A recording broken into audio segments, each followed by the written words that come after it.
Hello students, तो देखिए last class हम लोगों ने अपने चैप्टर एटॉमिक स्ट्रक्चर में बात की थी अबाउट ऑफ-बोर्स प्रिंसिपल में देखा था कि कैसे हम इलेक्ट्रॉनिक कॉन्फ़िगरेशन लिखते टाइम अलग अलग ऑर्बिटल्स के अंदर इलेक्ट्रॉन्स को फिल करते हैं। ठीक है, उससे पहले हम लोगों ने डिस्कस किया था कि आपके पास क्वांटम नंबर्स क्या होते हैं, क्वांटम नंबर्स के बेसिस पर आप शेल, सबशेल ऑर्बिटल्स को कैसे डिफाइन करते हो, और फिर हम लोगों ने स्टार्ट किया था कि कैसे हम इन ऑर्बिटल्स के अंदर इलेक्ट्रॉन्स की फिलिंग करते हैं। तो अभी जो सबसे इंपॉर्टेंट चीज़ हमने ऑफ-बोर्स प्रिंसिपल में सीखी थी वो ये थी कि आप इलेक्ट्रॉन्स को अलग अलग ऑर्बिटल्स में इंक्रीजिंग ऑर्डर ऑफ एनर्जी में फिल करते हो।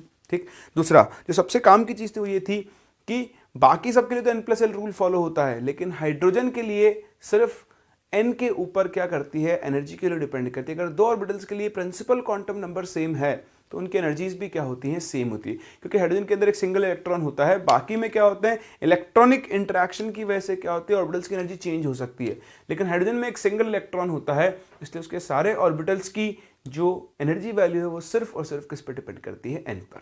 सही है। उसके बाद मैंने आपको बताया था कि डीजेनरेट ऑर्बिटल्स क्या होते हैं। ऐसे ऑर्बिटल्स जिनकी एनर्जी सेम होती है उन्हें हम डीजेनरेट ऑर्बिटल्स बोलते हैं। p सबशेल के तीनों ऑर्बिटल, d सबशेल के पांचों ऑर्बिटल और f सबशेल के सातों ऑर्बिटल डीजेनरेट होते हैं in absence of external field. अगर कोई एक्सटर्नल फील्ड प्रेजेंट है तो फिर उनकी डीजेनरेसी खत्म हो जाती है, वो नॉन डीजेनरेट हो जाते हैं, मतलब उनकी एनर्जीज अलग अलग हो जाती हैं। और यही रीजन है कि क्यों आपकी स्पेक्ट्रल लाइन स्प्लिट होती हैं जब उनके ऊपर मैग्नेटिक फील्ड या फिर इलेक्ट्रिक फील्ड लगाया जाता है। सही है। चलिए आज हम बढ़ते हैं आगे और हम मूव करने जा रहे हैं अपने सेकंड लॉ के ऊपर, सेकंड रूल के ऊपर, जिससे हम इलेक्ट्रॉन्स की फिलिंग करेंगे, और इसे हम बोलते हैं पॉलीज एक्सक्लूजन प्रिंसिपल। देखिए क्या होता है पॉलीज एक्सक्लूजन प्रिंसिपल। पॉलीज ने एक बहुत ही सिंपल सा स्टेटमेंट दिया। उसने बोला कि एक एटम में कोई भी दो इलेक्ट्रॉन्स के लिए चारों क्वांटम नंबर्स की वैल्यू सेम नहीं हो सकती। तो सबसे पहले हम इसका स्टेटमेंट लिखते हैं कि पॉलीज एक्सक्लूजन प्रिंसिपल आखिर क्या बोलता है। So according to this principle no two electrons in an atom can have what? Same values of all the four quantum numbers। ठीक है, तो ये होता है पॉलीज एक्सक्लूजन प्रिंसिपल। अब हम स्टेटमेंट का सिग्निफिकेंस और असली मतलब समझने की कोशिश करते हैं। ध्यान देना, जैसे मैं आपसे बात करूं कि मैं 3p के अंदर इलेक्ट्रॉन फिल कर रहा हूं, ये 3p ऑर्बिटल है मेरे पास, ये मान लो आप। तो ये 3p ऑर्बिटल है। ठीक, इस ऑर्बिटल के लिए m की वैल्यू मैं डिफाइन कर रहा हूं -1 है। मान लो ये 3py है और 3py के लिए m के लिए -1। ठीक है, अब मैं इसमें पॉसिबिलिटीज देख रहा हूं कि मैं जो इसमें इलेक्ट्रॉन फिल कर रहा हूं तो उन इलेक्ट्रॉन्स को फिल करने की पॉसिबिलिटीज क्या क्या है। तो देखो ऐसा हो सकता है कि सिंगल इलेक्ट्रॉन यहां पर आ जाए।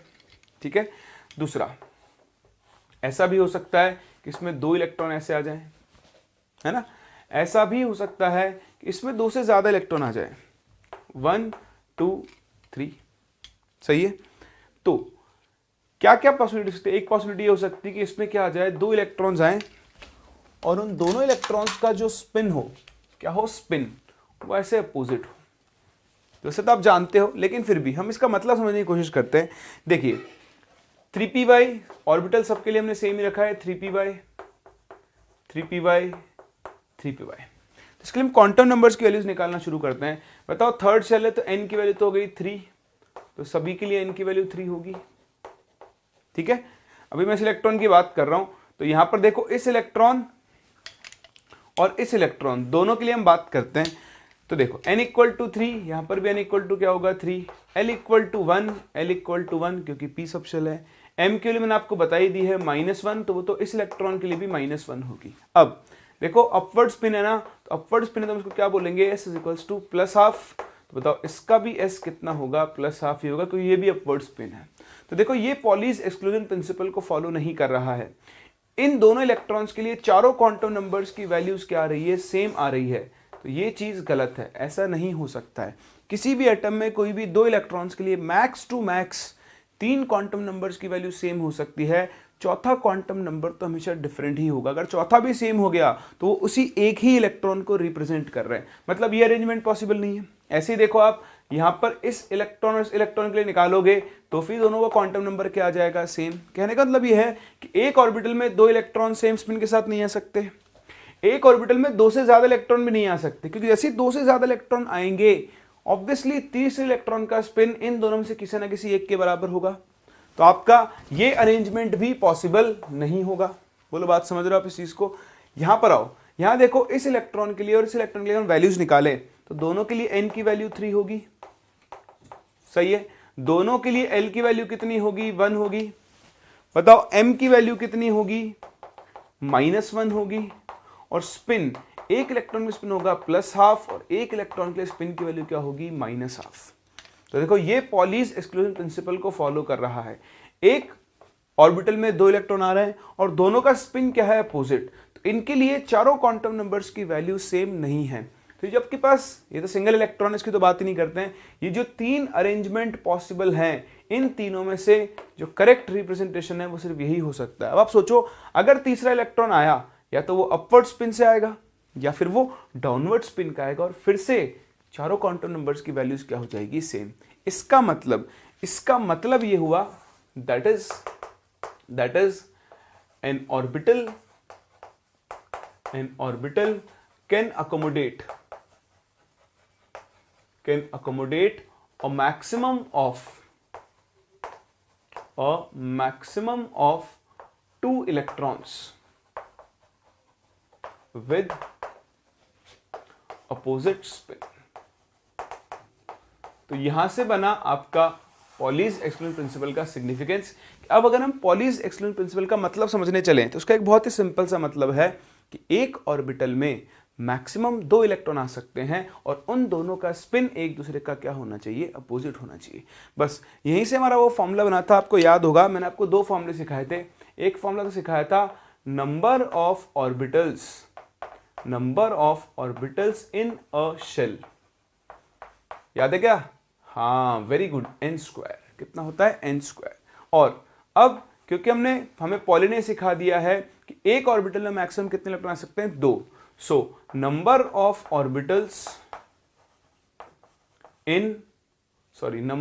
इलेक्ट्रॉन्स है ना, maximum number of electrons in a shell, बताओ वो किसके इक्वल हो जाएगा, 2n² के। समझ रहे हैं आप इस चीज को। तो ये हमारे पास प्रिंसिपल है जिसे हम पॉलीज एक्सक्लूजन प्रिंसिपल के नाम से जानते हैं और ये इसका इंपॉर्टेंट सिग्निफिकेंस है कि इसके हिसाब से एक ऑर्बिटल में मैक्सिमम 2 ही इलेक्ट्रॉन आ सकते हैं। अब ध्यान देना, थोड़ा सा लैंग्वेज पे खेल जाते हैं। किस पे खेल जाते हैं, लैंग्वेज। इसमें आपसे बोलूं कि बताओ आपके पास 3D सबशेल है, एक तो ये बोलूं 3D ऑर्बिटल है, तो बताओ 3D सबशेल में मैक्सिमम कितने इलेक्ट्रॉन आ सकते हैं, तो आप आंसर दोगे 10, क्योंकि आपसे वो क्या पूछ रहा है, सबशेल। 3D सबशेल में तो 5 d ऑर्बिटल्स होंगे, हर एक d ऑर्बिटल में 2 इलेक्ट्रॉन आएगा, तो बताओ इसमें मैक्सिमम कितने इलेक्ट्रॉन आ सकते हैं, 10। लेकिन अगर मैं आपसे बोलूं 3D ऑर्बिटल में इलेक्ट्रॉन्स बताओ मैक्सिमम, तो भाई ऑर्बिटल बोल दिया ना, एक ऑर्बिटल में तो मैक्सिमम कितने इलेक्ट्रॉन आ सकते हैं, 2 ही इलेक्ट्रॉन्स आ सकते हैं। आई बात समझ में। चलिए कॉपी करें, फिर हम मूव करते हैं अपने थर्ड रूल की तरफ। चलिए पॉलीज एक्सक्लूजन प्रिंसिपल सीखने के बाद हम चलते हैं अपने अगले रूल पर, जिसे हम कहते हैं हुंड्स रूल। क्या कहते हैं, हुंड्स रूल। तो लिखें third, which is Hund's rule of maximum multiplicity.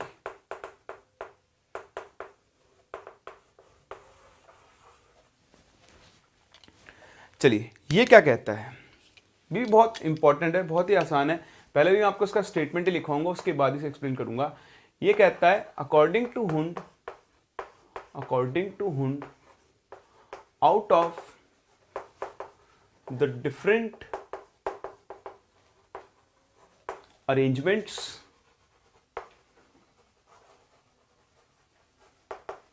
Of the same electronic configuration, ठीक, एक ही इलेक्ट्रॉनिक कॉन्फ़िगरेशन को अगर आप अलग अलग अरेंजमेंट्स में अरेंज करो, the arrangement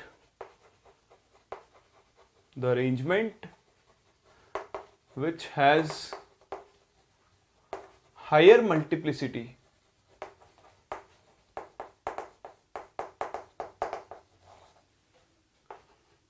will be more stable। अब देखिए ये क्या कहना चाह रहा है, ये कहना चाह रहा है पहले टर्म मल्टीप्लिसिटी बोल लो, या कई बार से स्पिन मल्टीप्लिसिटी भी बोल देते हैं, एक ही बात है। इसका फॉर्मूला होता है 2 S × 1। ये जो कैपिटल S है, ठीक, ये होता है सम ऑफ स्पिन्स। किसके इक्वल होता है? Magnitude of summation of spins. जितने भी इलेक्ट्रॉन्स हैं उनके स्पिन्स को आप विद साइन ऐड कर दो तो आपको कैपिटल S मिल जाएगा, और यहां वैल्यू रख दो तो आपको उसकी मल्टीप्लिसिटी मिल जाएगी। तो ये तो ही मल्टीप्लिसिटी। अब ये क्या कहना चाह रहा है, मैं आपको एग्जांपल से एक्सप्लेन करता हूं। देखें, ये कहना चाह रहा है कि अगर मैं P3 कॉन्फ़िगरेशन लिखूं, ठीक, तो ये P3 है। P3 कॉन्फ़िगरेशन लिखने के दो तरीके हैं, 1 2 3 और 1 2 और 3। समझ रहे हैं? तो एक ही कॉन्फ़िगरेशन को अलग अलग अरेंजमेंट से अगर हम देखें, एक अरेंजमेंट ये पॉसिबल है, एक अरेंजमेंट ये पॉसिबल है, तो हम इसमें से किस अरेंजमेंट को कंसिडर करके चलेंगे, तो वो हमें सिखाया हुंड ने बोला कि इन दोनों में से जिस कॉन्फ़िगरेशन की मल्टीप्लिसिटी ज्यादा होगी वो कॉन्फ़िगरेशन क्या होगा, ज्यादा स्टेबल होगा। ठीक है, अब इसकी मल्टीप्लिसिटी निकालते हैं। देखो, इस इलेक्ट्रॉन के लिए, इस कॉन्फ़िगरेशन के लिए आप कैपिटल S निकालो, समेशन ऑफ स्पिन्स, तो कितना होगा, +½ -½ कैंसिल कर देंगे एक दूसरे को, सिर्फ क्या बचा, +½ तो स्पिन की वैल्यू आ गई +½ इस वैल्यू को उठा के यहां रख दो तो देखो इस कॉन्फ़िगरेशन की मल्टीप्लिसिटी कितनी आ गई, 2 × 1/2 + 1 दैट इज 2। सही है ना? चलिए अब बात करते हैं इस कॉन्फ़िगरेशन की। अगर आप इसके लिए कैपिटल S निकालो तो +½ +½ +½ कितना हो गया, 3/2 हो गया ना। अच्छा, मैं आपको एक और चीज बताऊं, बहुत काम की चीज। जरूरी नहीं आप इलेक्ट्रॉन्स को ऐसे लिखो, आप इन इलेक्ट्रॉन्स को ऐसे भी लिख सकते हो, कोई दिक्कत नहीं है। वो तो क्या हमारी जनरली आदत होती है ना, आगे तक हम ऐसे ही करते रहते हैं कि क्लॉकवाइज स्पिन से लिखते हैं। आप सिंगल इलेक्ट्रॉन को एंटी क्लॉकवाइज स्पिन से भी पहले भर सकते हो और फिर बाद में आप दूसरा वाला यूज कर सकते हो। समझ रहे हो आप इस चीज को? तो ऐसे लिख लो चाहे ऐसे लिख लो, एक ही बात है। इसके लिए आप मल्टीप्लिसिटी निकालोगे तो वो वैल्यू भी कितनी आएगी, 3/2 ही आएगी। तो इससे कंफ्यूज मत होना। कई बार कई क्वेश्चन में आपको ऐसे लिख कर दे देगा, कई बार ऐसे लिख कर दे देगा, तो उस चीज का बिल्कुल भी लोड ना ले, है ना। ये तो हमारा लिखने का तरीका है, कैसे भी लिख लो। चलिए, अब इसके लिए S की वैल्यू मिल गई, तो अगर हम इसकी मल्टीप्लिसिटी निकालें तो वो कितनी आएगी, 2 × 3/2 + 1 यानी कितने हो गए, 4। तो देखो, क्योंकि इस कॉन्फ़िगरेशन की मल्टीप्लिसिटी ज्यादा है इसलिए ये कॉन्फ़िगरेशन ज्यादा स्टेबल होगा और एटम इसी कॉन्फ़िगरेशन में आएगा, हम इसी कॉन्फ़िगरेशन को फॉलो करेंगे। यानी अगर आपको p सबशेल के अंदर 3 इलेक्ट्रॉन्स फिल करने हैं, आप हमेशा पहले एक एक इलेक्ट्रॉन फिल करोगे। फॉर एग्जांपल, मुझे P में 4 इलेक्ट्रॉन फिल करने हैं ना, तो P4 का और एग्जांपल लेते हैं। P4 कॉन्फ़िगरेशन, P4 में आप क्या कर सकते हो, 1 2 3 4 एक केस, अरेंजमेंट नंबर 1 और अरेंजमेंट नंबर 2 1 2 3 और 4। सही क्या? यहां पे आप मल्टीप्लिसिटी निकालो, कैपिटल S के लिए तो आ गई 0, सब कैंसिल कर देंगे। बताओ इसकी मल्टीप्लिसिटी तो कितनी है, 1। यहां पे आप कैपिटल S के लिए निकालो, 1 आ गई, तो इसकी मल्टीप्लिसिटी कितनी है, 3। क्योंकि इस कॉन्फ़िगरेशन की मल्टीप्लिसिटी ज्यादा है इसलिए यही आपका फेवरेबल अरेंजमेंट होगा। सही है, ये तो ये टेक्निकल चीज। अब अगर हम इसे शुद्ध हिंदी में लिखना चाहें, सिंपल वर्ड्स में बोलना चाहें, तो हम क्या बोलेंगे कि भाई साहब, जब आप एक ऑर्बिटल के अंदर इलेक्ट्रॉन फिल करते हो, तो जब आपको इलेक्ट्रॉन फिल करने हैं तो पहले आपको हर डब्बे में यानी हर ऑर्बिटल में एक एक इलेक्ट्रॉन फिल करना चाहिए। उसके बाद ही आपको इलेक्ट्रॉन्स की क्या करनी चाहिए, पेयरिंग करनी चाहिए। अगर मुझे 4 इलेक्ट्रॉन फिल करने हैं तो पहले हर ऑर्बिटल में एक सिंगल इलेक्ट्रॉन जाएगा और उसके बाद ही इलेक्ट्रॉन्स की क्या होगी, पेयरिंग होगी। उससे पहले इलेक्ट्रॉन्स की पेयरिंग नहीं होगी। सही है। चलिए अब लिखते हैं इसका स्टेटमेंट। दैट इज, इस सारी कहानी का मतलब क्या हुआ कि no pairing of electrons will occur until all the orbitals are what? Singly occupied. तो जब तक हर एक ऑर्बिटल के अंदर एक एक इलेक्ट्रॉन नहीं आ गया है तब तक इलेक्ट्रॉन्स की पेयरिंग नहीं हो सकती है। तो ये 3 हमारे बेसिक रूल्स हैं जिनको फॉलो करके हम लोग क्या करेंगे, किसी भी एलिमेंट का इलेक्ट्रॉनिक कॉन्फ़िगरेशन लिख सकते हैं। तो पहले आप इसे लिखो, फिर हम लोग कॉन्फ़िगरेशन लिखना सीखते हैं। चलिए जी, अब ये रूल्स सीखने के बाद आपको सिखाते हैं इलेक्ट्रॉनिक कॉन्फ़िगरेशन लिखना। अब आप देखें ये सब सीखने के बाद हमारे इलेक्ट्रॉनिक कॉन्फ़िगरेशन लिखना कितना आसान होगा, और उसके लिए आपको एक छोटी सी ट्रिक भी यूज करनी पड़ेगी। आपको याद है हमें ऑफबो ने सिखाया कि हम जब इलेक्ट्रॉन्स फिल करेंगे तो इंक्रीजिंग ऑर्डर ऑफ एनर्जी के ऑर्डर में ही फिल करेंगे।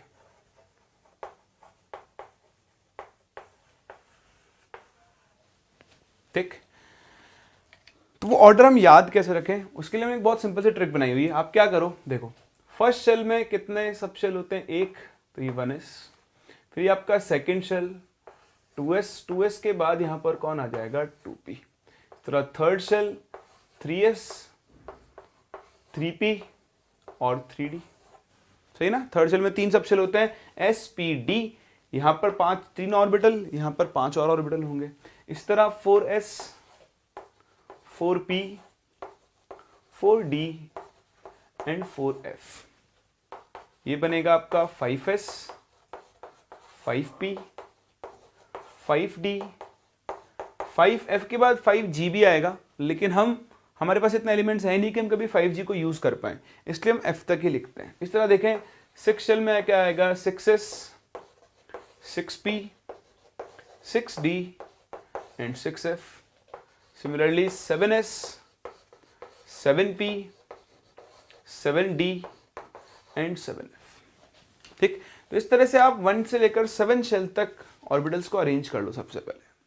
उसके बाद आप क्या करें, उसके बाद आप भगवान श्री कृष्ण का नाम लें, जैसे अर्जुन लिया करता था, और तीर चलाना शुरू करें। क्या चलाएंगे, तीर। एक एरो बनाओ ऐसा, और फिर इसके पैरेलल एरो बनाना शुरू कर दो। ये मत देखो कौन जा रहा है कौन नहीं जा रहा है, बस पैरेलल एरोज बनाना शुरू कर दो। थोड़ा बहुत ऊपर नीचे चलती चीजें वो आप देखते जाओगे अपने आप। ऐसे एरोज बना दिए, ये आपका स्टार्ट पॉइंट है, जहां पर एंड हो वहां से घूम के वापस इसी पॉइंट पे आ जाओ।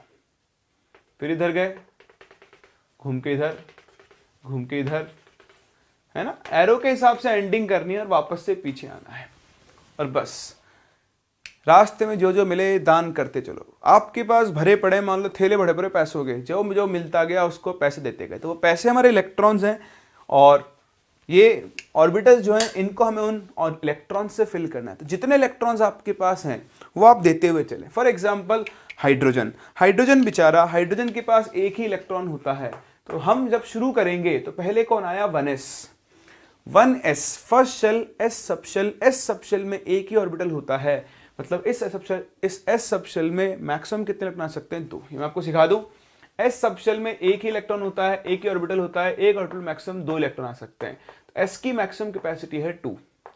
पी के अंदर 3 ऑर्बिटल होते हैं, टोटल मिलाकर यहां पर 6 इलेक्ट्रॉन आ सकते हैं।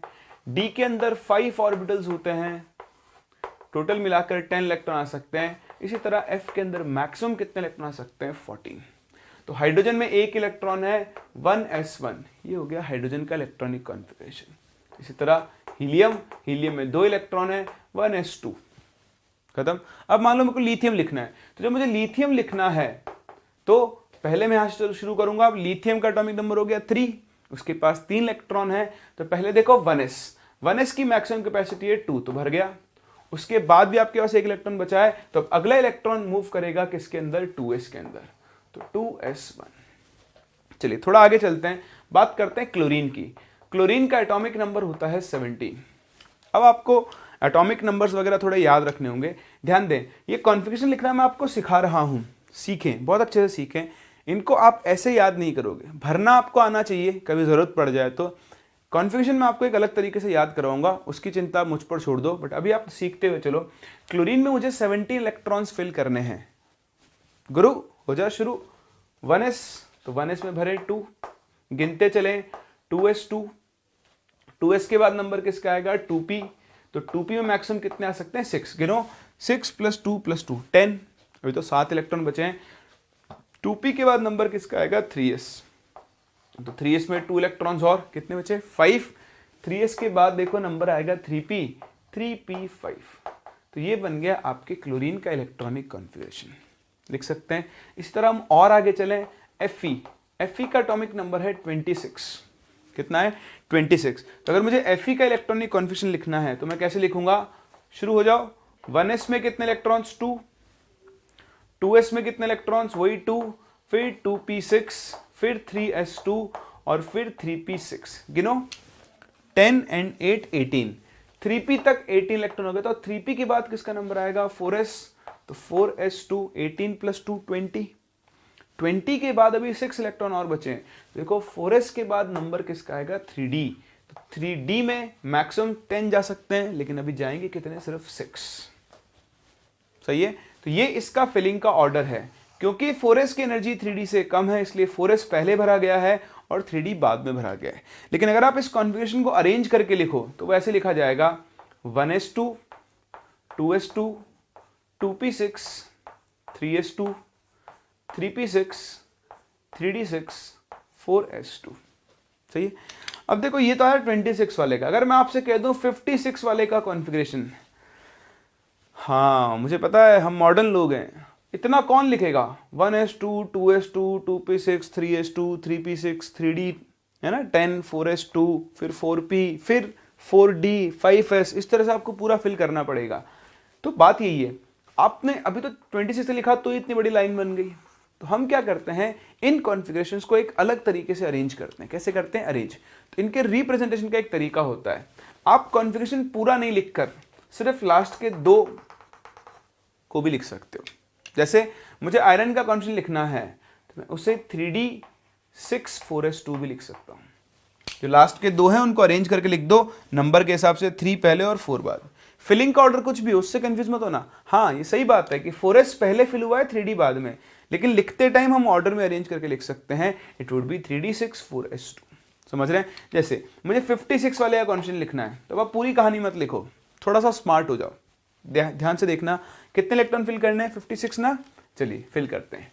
2, गिनते चलो लिखो मत, 2, 4, 6, 10 and 2 12, 16, 18, 28, 34 and 2 36, डी में कितना सकता है 10, अभी तो 36 है ना, 36 + 10 46 and 6 42,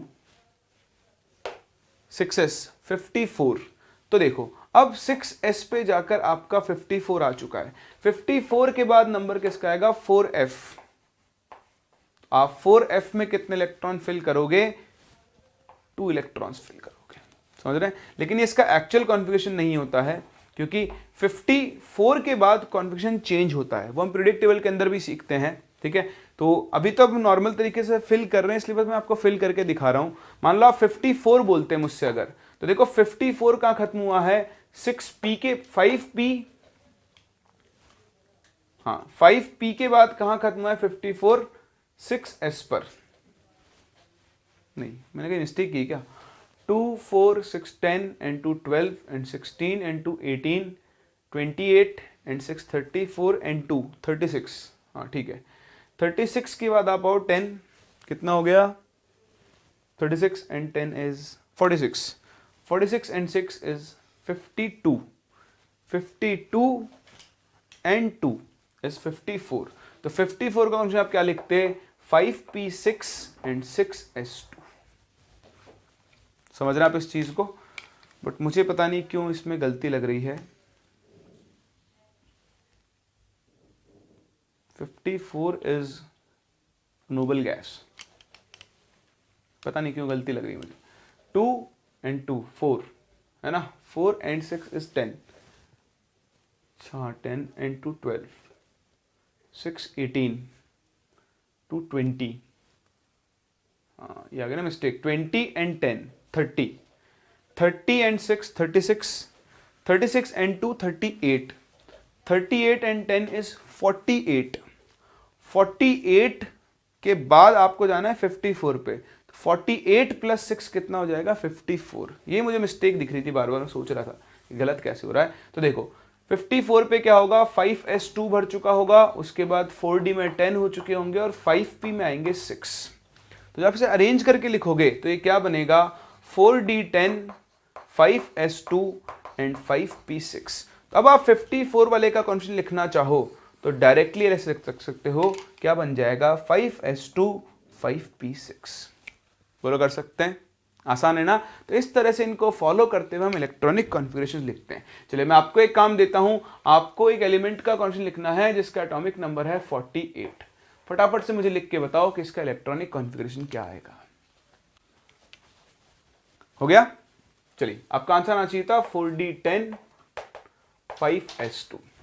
देखिए करे फिलिंग, क्या होगा 48 2 4 6 10 12 and 6 18 and 2 20, 20 and 10 30, 36,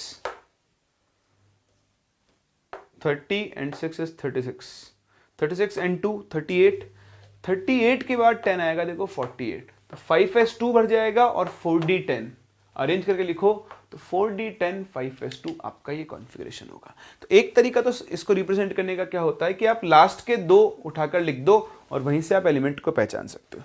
दूसरा हम इन्हें नोबल गैसेस की फॉर्म में भी लिखते हैं। किसकी फॉर्म में लिखते हैं, नोबल गैसेस की फॉर्म में। तो देखो वो कैसे लिखते हैं, उसके लिए पहले आपको नोबल गैसेस से मिलना होगा, है ना। तो नोबल गैसेस हमारे पास कौन कौन सी होती है, नोबल गैसेस होती है helium, neon, argon, krypton, xenon and radon.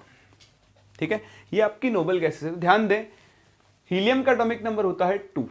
अब हो सकता है आपको इनके एटॉमिक नंबर्स याद ना रहें, लेकिन आपको बचपन में पढ़ा हुआ रूल याद होगा 2 8 8 18 18 32 32, वो याद है ना। बस वो याद है, काम हो गया अपना। देखो आप 2 तो गया, 8 से काउंट करो, 2 + 8 कितना हो गया 10, 10 + 8 18, तो 2 बार 8 हो गया। 8 के बाद क्या आता है 18, तो 18 + 18 36, 36 + 18 54 एंड 54 + 32 कितना बन जाएगा 86 बनेगा। आप चाहो तो इनका इलेक्ट्रॉनिक कॉन्फ़िगरेशन फिल कर लिख सकते हो, या फिर चाहो तो एक तरीके से याद रख सकते हो। हम एक टर्म यूज करते हैं जनरल कॉन्फ़िगरेशन, इसे हम बोलते हैं NS2NP6। क्या बोलते हैं, NS2NP6। तो हीलियम की अगर मैं आपसे बात करूं, हीलियम फर्स्ट पीरियड का एलिमेंट है, इतनी पीरियडिक टेबल तो आपने देखी हुई है। ये सेकंड पीरियड यानी सेकंड शेल का एलिमेंट है, third shell, fourth shell, fifth shell और सिक्स्थ शेल। तो अगर आपको शेल नंबर्स पता है, क्या पता है, शेल नंबर्स, तो बड़ी आसानी से आप कॉन्फिगरेशन लिख सकते हो। देखो इसका कॉन्फिगरेशन हो गया 1s2, क्योंकि 1 में p तो होता ही नहीं है। हाँ, ये हो जाएगा 2s2 2p6, बस ये हो जाएगा 3s2 3p6, ये हो जाएगा 4s2 4p6, this would be 5s2 5p6 and this would be 6s2 6p6। सही ना। तो इस तरह से हम क्या कर सकते हैं, कॉन्फ़िगरेशंस लिखना सीख सकते हैं। कोई डाउट यहाँ तक। चलिए कॉन्फ़िगरेशन लिखना देखो मैंने आपको यहाँ पे सिखाया है सिर्फ अभी नोबल गैसेस के लिए, अभी मैं सबके लिए लिखने का सिखाऊंगा। बहुत आसान होता है, बहुत सिंपल सिंपल ट्रिक्स होती है जिनसे हम कॉन्फ़िगरेशन लिख सकते हैं। तो ये इनको आपको याद रखने तरीका भी होता है, हीना, नीना और करीना की जेरोक्स रानी। क्या बोलते हैं हम इसको, हीना, नीना और करीना की जेरोक्स क्या हो गई, रानी। ऐसे ही फ्रेजेज हैं याद रखने के लिए। चलिए जी, अब हम क्या कर सकते हैं, हम किसी भी एलिमेंट का इलेक्ट्रॉनिक कॉन्फ़िगरेशन उसकी नियरेस्ट नोबल गैस की फॉर्म में लिख सकते हैं। किसकी फॉर्म में, नियरेस्ट नोबल गैस। ध्यान देना, जैसे मुझे लिखना है क्लोरीन, तो क्लोरीन का एटॉमिक नंबर होता है 17। ठीक है, 17 में जब आप फिल करोगे तो क्या होगा, देखो 2 4 10 12 एंड 5। कॉन्फिगरेशन बनेगा 1s2 2s2 2p6 3s2 3p5। तो ध्यान दें, ये कॉन्फ़िगरेशन तो किसका हो गया, नियॉन का। आप क्लोरीन के कॉन्फ़िगरेशन को ऐसे लिख सकते हो, नियॉन 3s2 3p5। तो नियरेस्ट नोबल गैस है 10, 2 + 5 17, इसका एटॉमिक नंबर 17 है। जैसे जिंक, जिंक का एटॉमिक नंबर होता है 30। जिंक की आप फिलिंग करोगे तो इसका कॉन्फ़िगरेशन आएगा, फाइनल कॉन्फ़िगरेशन लिख रहा हूं मैं सिर्फ, 3d10 4s2। तो देखो 30 से पहले वाली नोबल गैस कौन है? 18। तो आप जिंक के कॉन्सेंट्रेशन को कैसे डिनोट करोगे? Argon 3d10 4s2। देखो 18 प्लस 12 कितना हो गया? 30। आर्गन का होता है 18। समझ रहे हैं? किसी का भी लिख सकते, किसी का भी। आपको मान लो किसी एलिमेंट का एटॉमिक नंबर है, लेट्स से 52 ले लेते हैं, ठीक है। तो 52 वाले को आपको भरना है। तो देखो 54 वाला कितना है? 5p6। 52 वाले का कॉन्फिगरेशन होगा 5s2 5p4 होगा ना। तो 5s2 5p4 अगर आपको भरना है तो आप कैसे लिखोगे? इसकी नियरेस्ट नोबल गैस है क्रिप्टन, एटॉमिक नंबर 36। साथ में क्या बनेगा? 5s2 5p4। ऑल्दो इनके बीच में 4d आ चुका होगा, 4d10, उसकी वजह से एटॉमिक नंबर का डिफरेंस आ रहा है। लेकिन लास्ट ऑर्डर में अरेंज करके आप नियरेस्ट नोबल गैस की फॉर्म में किसी भी एलिमेंट का क्या कर सकते हो? इलेक्ट्रॉनिक कॉन्फिगरेशन रिप्रेजेंट कर सकते हो। तो आप इनको देखते जाओगे, सीखते जाओगे, धीरे धीरे आप इनके यूज टू भी हो जाओगे। पर हाँ, ये रिप्रेजेंटेशन आपको पता होना चाहिए। अब अगर मैंने कोई एलिमेंट लिख दिया तो उसके कॉन्फिगरेशन से आपको पहचानना आना चाहिए। कर सकते हैं। ये कॉन्फिगरेशन लिखना आने से हमें बहुत सारी चीज़ें आ जाएंगी। लेकिन अभी मैं आपको पहले क्या कर रहा हूँ, नॉर्मल तरीके से कॉन्फिगरेशंस के यूज़ बता रहा हूँ। एक दो छोटे मोटे क्वेश्चन, हमने जो क्वांटम नंबर सीखे थे ना, अब उन क्वांटम नंबर्स का एक्चुअल यूज़ यहाँ पर आने वाला है। तो कई वैरायटी ऑफ क्वेश्चंस आपसे पूछी जाती है। जिसमें आपसे बोलूँ एक क्वेश्चन तो मैं आपसे यही बोल देता हूँ कि बताओ find the possible values of all the 4 quantum numbers. समझने की कोशिश करना। आप क्वेश्चन लिखने का फायदा क्या है? Of valence electron of potassium. तो पोटेशियम के वैलेंस इलेक्ट्रॉन के आपको क्या करने हैं? पॉसिबल वैल्यूज नहीं, क्वांटम नंबर की। तो उसके लिए आपको पोटेशियम का इलेक्ट्रॉनिक कॉन्स्टेंट लिखना पड़ेगा। पोटेशियम का एटॉमिक नंबर होता है 19। क्या होता है? 19। तो अभी तो एक बार मैं इससे लिख के सिखा रहा हूं आपको। तो 19 भरो, क्या बनेगा? 1s2 2s2 2p6 कितना हो गया? 10 हुआ ना। 3s2 3p6। देखो 18 इलेक्ट्रॉन हो गए। 3p के बाद नंबर आएगा 4s का, और 4s में गया 1। वैलेंस शेल, वैलेंस शेल हम किसको बोलते हैं? आउटर मोस्ट शेल को। किसको बोलते हैं? Outermost shell. तो हमने सीखा है फर्स्ट शेल न्यूक्लियस सबसे क्लोज होगा, फिर सेकंड, फिर थर्ड, फिर फोर्थ। जैसे जैसे n की वैल्यू बढ़ती जाएगी वैसे वैसे ऑर्बिटल न्यूक्लियस से दूर होता जाएगा। तो देखो यही इसका वैलेंस शेल है। तो इसके 4s ऑर्बिटल में एक इलेक्ट्रॉन है। अब बताओ 4s ऑर्बिटल के लिए n की वैल्यू कितनी हो जाएगी? 4 होगा। s सब शेल के लिए l की वैल्यू कितनी होती है? 0। s सब शेल के लिए m की वैल्यू भी कितनी होती है? 0।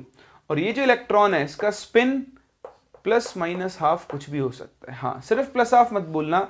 आप सिंगल इलेक्ट्रॉन को ऐसे भी रख सकते हो और ऐसे भी रख सकते हो। कैसे भी रख लो, दोनों ही तरीके सही हैं। तो s की वैल्यू आप प्लस हाफ भी लिख सकते हो और माइनस हाफ भी लिख सकते हो। तो ये हो गई इसके वैलेंस इलेक्ट्रॉन के लिए चारों क्वांटम नंबर्स की पॉसिबल वैल्यूज।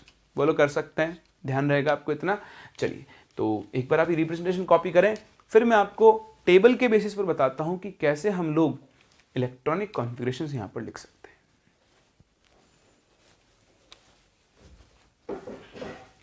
तो देखिए, अब ये सोच रहे हो एकदम से सब कुछ क्या हो गया, सब कुछ बदल गया। हाँ, वो फ्रेम बदला गया है। क्यों बदला गया है? क्योंकि मैं आपको अब इलेक्ट्रॉनिक कॉन्फ़िगरेशन याद करना सिखा रहा हूँ। कैसे हम लोग इलेक्ट्रॉनिक कॉन्फ़िगरेशंस को बड़ी आसानी से याद रख सकते हैं। लाइफ टाइम के लिए चीज़ें हैं, ये आप इनऑर्गेनिक के अंदर भी यूज़ करते हैं। देखिए करना क्या है, आपको कुछ भी नहीं करना है। ये एक फॉर्मेट है पीरियोडिक टेबल का, इसको आप फर्स्ट ग्रुप बोलते हो। ठीक, कौन सा ग्रुप है ये आपका? दिस इज फर्स्ट ग्रुप, या फिर आप इसे फर्स्ट ए के नाम से भी जानते हो। ये आपका सेकंड ग्रुप है, या फिर आप इसे सेकंड ए के नाम से जानते हो।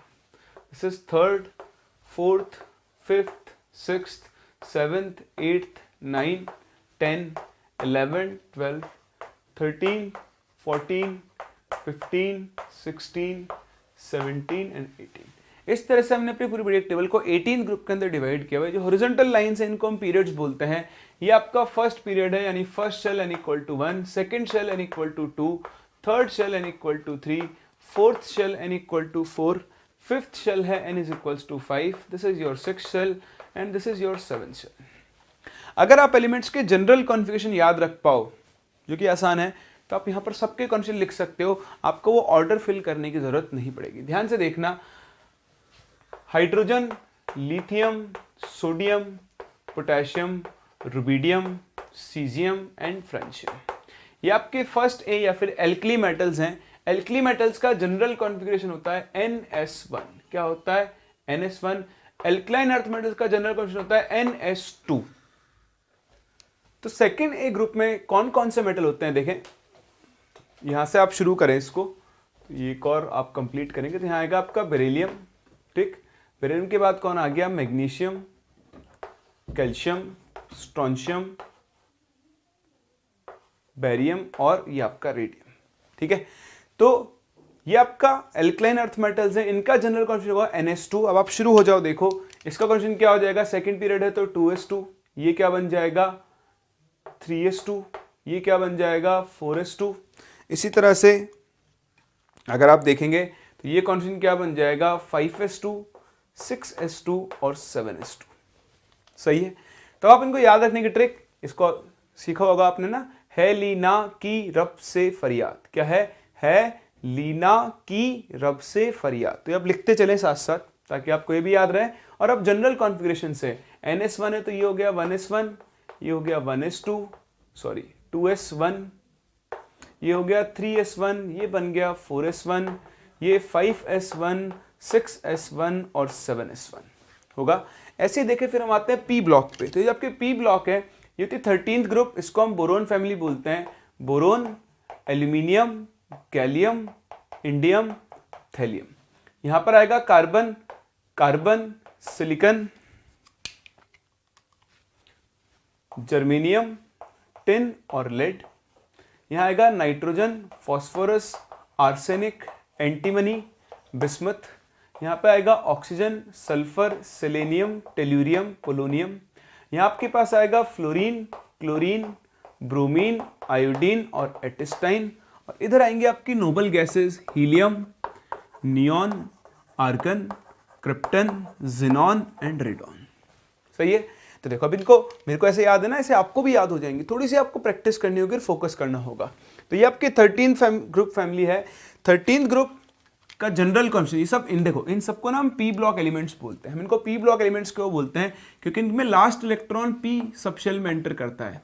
तो इनका जनरल कॉन्फिगरेशन NS2 NP126 होता है। तो 13 ग्रुप का जो इलेक्ट्रॉनिक कॉन्फिगरेशन है वो है NS2 NP1।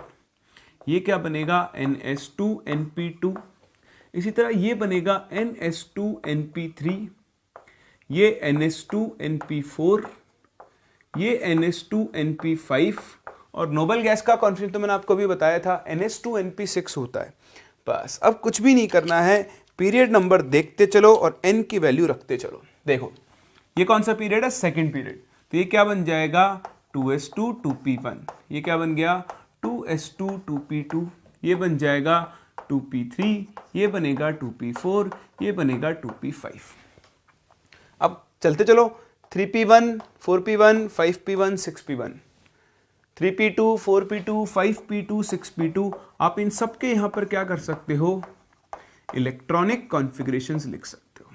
समझ में आई ना बात आपको? तो एक बार आपने जनरल कॉन्फ़िगरेशन याद रख लिया तो फिर तो गेम ही चेंज हो जाता है। फिर आपको कुछ भी रटने की जरूरत नहीं होती है, आप डायरेक्टली किसी भी एलिमेंट का इलेक्ट्रॉनिक कॉन्फ़िगरेशन लिख सकते हो। अभी मैं आपको एटॉमिक नंबर भी याद करूंगा, चिंता मत करो, सब कुछ याद करवा दूंगा, सोचने की जरूरत ही नहीं है। 2p4 ये बन गया 2s2 2p4, बताओ ये क्या बन जाएगा 3s2 3p4, ये क्या बन जाएगा 4s2 4p4, ये बन जाएगा 5s2 5p4, ये बनेगा 6s2 6p4। ऐसे ये 2p5 तो ये 2s2 2p5, ये 3s2 3p5, ये 4s2 4p5 and so on चलता रहेगा। हीलियम एटॉमिक नंबर 2, तो 2 + 8 कितना हो गया 10, 10 + 8 18, 18 + 18 36, 36 + 18 54, 54 + 32 इज 86। याद है? सेम रूल यहां पर एप्लीकेबल होगा। आप किसी भी एलिमेंट का यहां पर एटॉमिक नंबर देख सकते हो। जैसे फ्लोरीन, देखो 10 से पहले कौन आ गया 9, तो 9 + 18 सॉरी 9 + 8 कितना हो गया 17, 17 + 18 बताओ कितना हो जाएगा 35, 35 + 18 इज 53, 53 + 32 इज 57, सॉरी 85। कर सकते हैं। तो आप इनमें से किसी भी एलिमेंट का इलेक्ट्रॉनिक कॉन्फिगरेशन लिख सकते हो, उसका एटॉमिक नंबर निकाल सकते हो और आप ये बात कर सकते हो। नोबल गैसेस में आ जाओ तो देखो ये फर्स्ट शेल की है तो इसका 1s2, बाकी इसका कॉन्फिगरेशन क्या बनेगा 2s2 2p6, ये बनेगा 3s2 3p6, ये बनेगा 4s2 4p6, 5s2 5p6, 6s2 6p6। अब आप इनमें से किसी भी एलिमेंट का, आप मुझसे बोलो कि मुझे 33 का कॉन्फिगरेशन लिखना है, तो देखो दिख रहा है ये 36 वाले नोबल गैस है, 35 34 33 33 का कॉन्फिगरेशन क्या हो गया 4s2 4p3, नाइट्रोजन फैमिली से बिलोंग कर रहा है। ऐसे याद नहीं है तो यहां देख लो नाइट्रोजन का एटॉमिक नंबर कितना हो गया 7, तो 7 + 8 15, 15 + 18 33, ये रहा 33, इसका इलेक्ट्रॉनिक कॉन्फिगरेशन होगा 4s2 4p3। कर सकते हैं। चलिए इन दोनों ग्रुप्स को हम मिलाकर एस ब्लॉक बोलते हैं। 13 ग्रुप से लेकर 18 ग्रुप की फैमिली को हम लोग पी ब्लॉक के नाम से जानते हैं। फिर देखें आते हैं डी ब्लॉक। ग्रुप नंबर 3 से लेकर ग्रुप नंबर तक 12 तक जो एलिमेंट्स हैं इन्हें हम डी ब्लॉक एलिमेंट्स के नाम से जानते हैं। ठीक है, तो थोड़ा सा ध्यान से देखना, इनको याद रखने का तरीका। अच्छा मैंने आपको इनको याद रखने का तरीका तो बताया नहीं। देखिए ये है बोरोन फैमिली, इसको याद कैसे रखते हैं आप लिखते चलना है ना, ये मैं आपको क्योंकि इनऑर्गेनिक में भी सिखाता हूँ, वहां पर भी आप काम में लेते हो। Boron aluminium gallium indium thallium, तो इसे हम बोलते हैं बैंगन आलू गाजर इन थैला। सीक्वेंस याद हो गया बस। General configuration NH2 NP1, 2s2 2p1, 3s2 3p1, 4s2 4p1, 5s2 5p1 and 6s2 6p1। कहे सीता जी सुनो प्रभु, कहे सीता जी सुनो प्रभु, ये वाला लिखें, बोलो निखिल पास सब बिंदास, या फिर ऐसा बोलते हैं नाना पाटेकर ऐश्वर्या सब बीमार। नेपाल नहीं, कंट्रीज पे नहीं जाते हैं। चलिए ठीक है, तो ये क्या हो गया NPASSBBI, तो क्या बोलेंगे हम इसको निखिल पास सब बिंदास। ओ स्टाइल से टीपो, किससे टीपो ओ स्टाइल से टीपो। ठीक है, फिर कल बाहर आई आंटी, क्या लिखेंगे फिर कल बाहर आई आंटी। तो याद है हीना नीना और करीना की जेरोक्स रानी। तो इन फ्रेजेस से है ना, छोटे छोटे जो फ्रेजेस हैं आपके, इनसे क्या कर सकते हैं ना आप इनका सीक्वेंस याद रख सकते हो और इससे आप इनके सबके इलेक्ट्रॉनिक कॉन्फ़िगरेशंस लिख सकते हैं। सही है। चलिए इधर आए, डी ब्लॉक पे आते हैं। डी ब्लॉक में आप स्टार्ट होते हैं एटॉमिक नंबर 21 से, है ना। देखो ये मैं गलत आ गया हूं, सॉरी, मुझे एक लाइन और बनानी पड़ेगी ऊपर। हम आएंगे 4th पीरियड पे।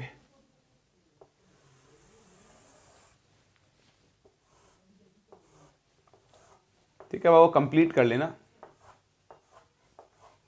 तो देखें 4th पीरियड में शुरू हो गया, इसका एटॉमिक नंबर है 20, तो आप शुरू होंगे 21 से। तो यहाँ पता है scandium, titanium, vanadium, chromium, manganese, Fe, cobalt, निकल, कॉपर, जिंक।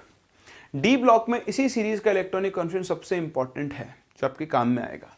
तो देखें इनका कॉन्फिगरेशन चलता है 4s2 के बाद फिल होता है 3d1, तो हो गया 3d1 4s2, सीरीज में भरते जाओ 3d2 4s2, this would be 3d3 4s2। Chromium का कॉन्फ़िगरेशन होना चाहिए था 3d4 4s2, लेकिन एक्चुअली होता है 3d5 4s1। क्यों होता है वो भी हम देखेंगे। फिर Mn नॉर्मल रूल फॉलो करता है 3d5 4s2, ये बनेगा 3d6 4s2, 3d7, 3d8। Copper होना चाहिए था 3d9, लेकिन क्या होता है 3d10।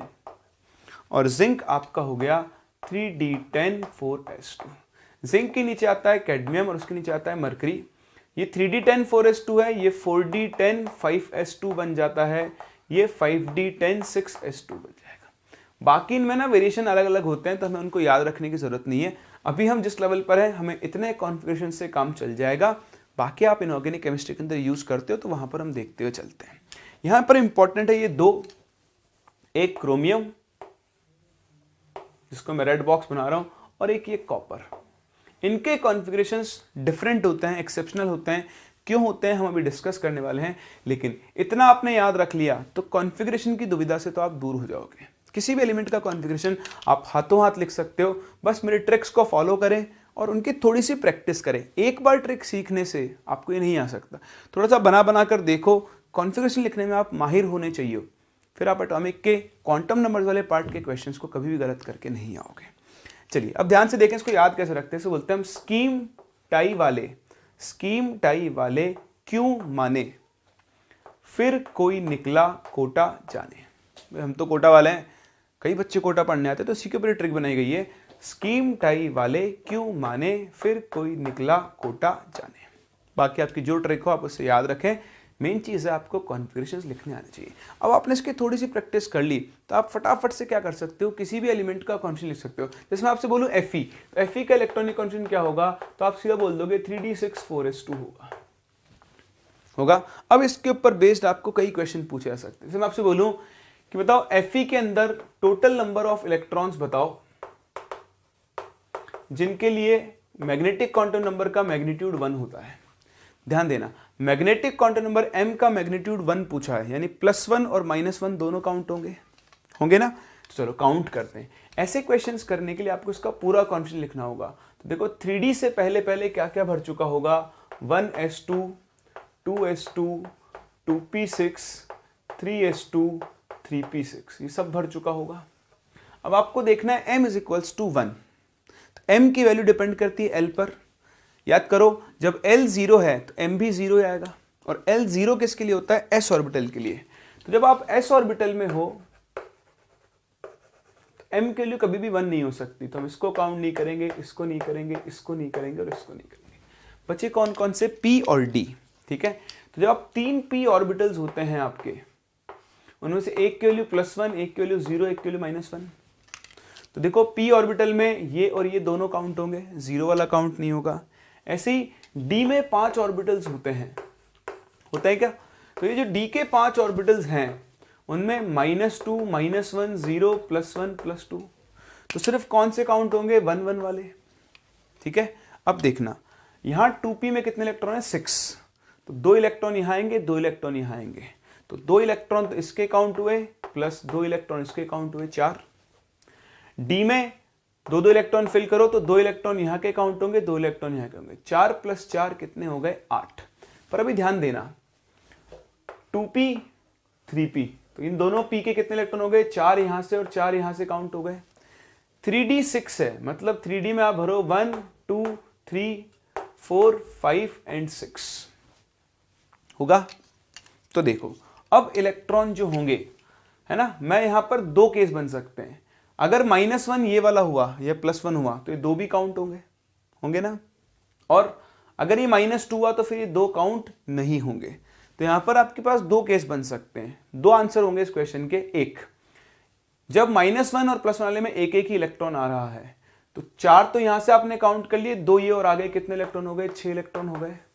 और दूसरा आंसर क्या होगा कि जो 2 इलेक्ट्रॉन आए 6 में, 3d6 है ना, इसका नंबर -1 हो गया, तो ये दोनों काउंट हो जाएंगे, तो फिर 1 इलेक्ट्रॉन और बढ़ जाएगा, यानी फिर आपके 7 इलेक्ट्रॉन्स काउंट होंगे।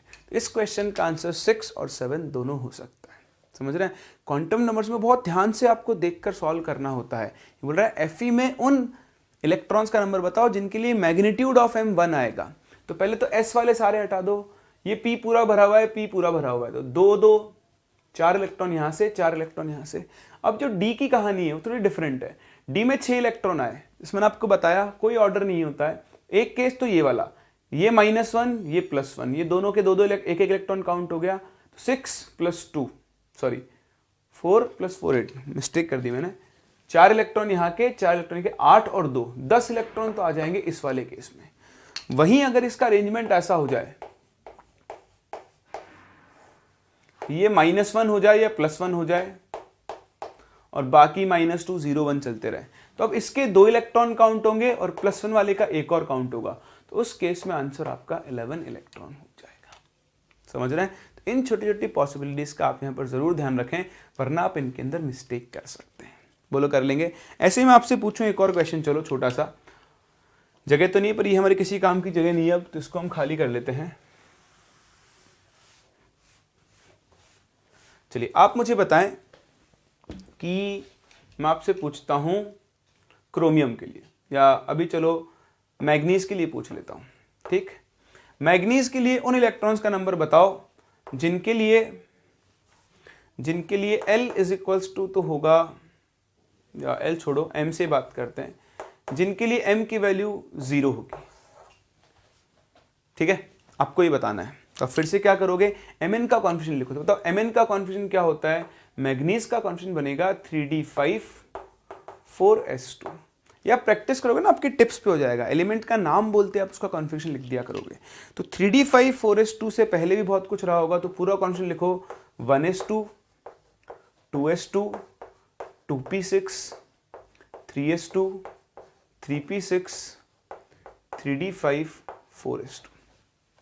सही ना। जब आपको ऐसे क्वेश्चन करना है तो पूरा ही कॉन्फिगरेशन लिखना पड़ेगा।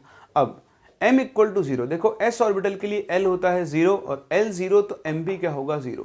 तो सारे s ऑर्बिटल वाले इलेक्ट्रॉन काउंट होते जाएंगे। तो देखो 2 4 6 8 इलेक्ट्रॉन्स तो ये हो गए प्लस।